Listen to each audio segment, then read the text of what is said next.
नमस्कार, आप देख रहे हैं नीति पोस्ट और आपके साथ मैं हूं विपिन तिवारी। मंगलवार को जब प्रधानमंत्री ने राष्ट्र को संबोधित किया तब उन्होंने आत्मनिर्भर भारत के लिए एक नारा दिया था, लोकल के लिए वोकल होने के लिए। यानी देशवासियों से अपील किया था कि वह स्थानीय स्तर पर जो सामान उत्पादित किए जा रहे हैं, यानी लोकल जो मैन्युफैक्चरिंग हो रही है उन उत्पादों को यूज़ करने के लिए, यानी जो आपका स्थानीय उत्पादक है, जो भी वस्तु है जो स्वदेशी है, स्वदेशी में भी स्थानीय है, उस वस्तु को उपयोग करें और उसको बढ़ावा दें।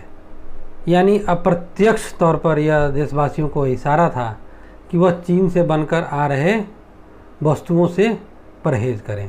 बुधवार को केंद्रीय गृह मंत्रालय ने एक आदेश पारित कर सेंट्रल पुलिस कैंटीन में 1 जून से केवल स्वदेशी उत्पादों की ही बिक्री की बात कही।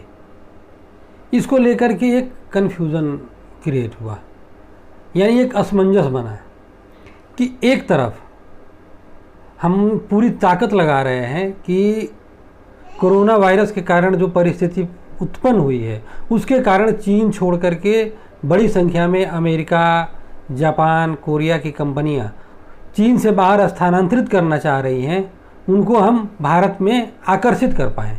इस सिलसिले में विदेश मंत्रालय और भारत सरकार के अधिकारी लगभग 1000 से ऊपर अमेरिकी कंपनियों के संपर्क में हैं।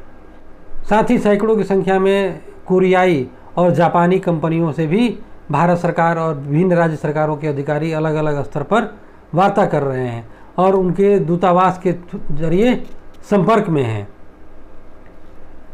ताकि उनको भारत आकर्षित किया जा सके।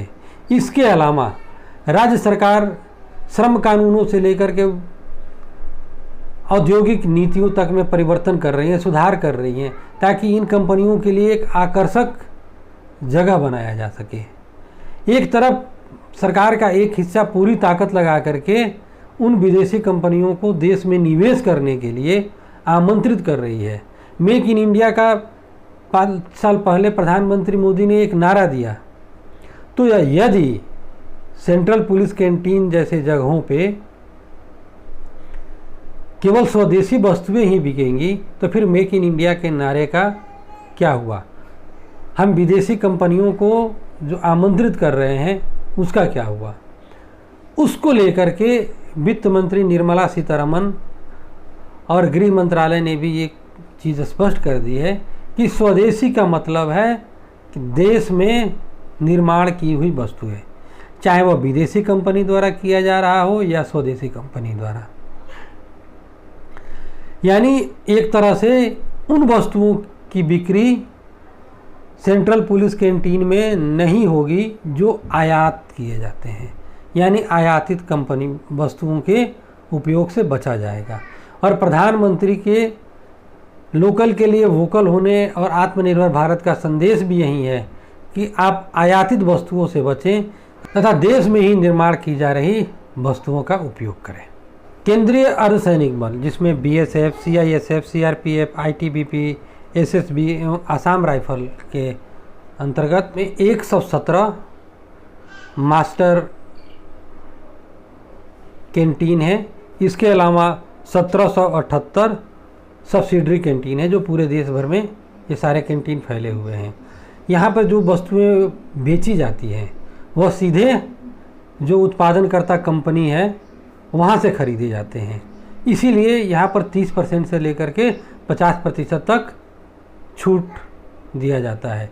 इसमें आपको दैनिक उपयोग में आने वाली वस्तुओं के साथ साथ मोबाइल, टीवी, फ्रिज, इलेक्ट्रॉनिक्स, इस तरह के सारी सामान मिलते हैं, जिसका उपयोग वर्तमान में सेवा कर रहे अर्धसैनिक बलों में सेवा दे रहे जवान और उनके परिवार के अलावा जो सेवानिवृत्त अर्धसैनिक बलों के सदस्य हैं और उनके परिवार के सदस्य हैं उनको भी यह अनुमति होती है।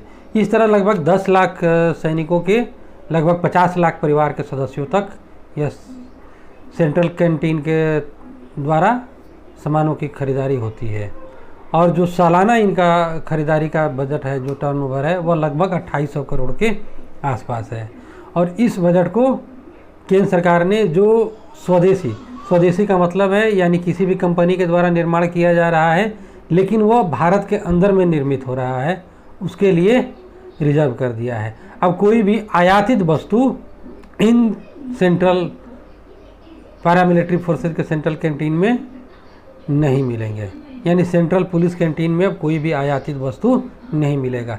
जो भी वस्तु वहाँ पे बिकेगा वह मेड इन इंडिया होगा, यानी केंद्रीय गृह मंत्रालय का आदेश हो या प्रधानमंत्री की अपील हो, वह मेक इन इंडिया का जो भारत का अभियान चल रहा है उसके विरुद्ध नहीं है।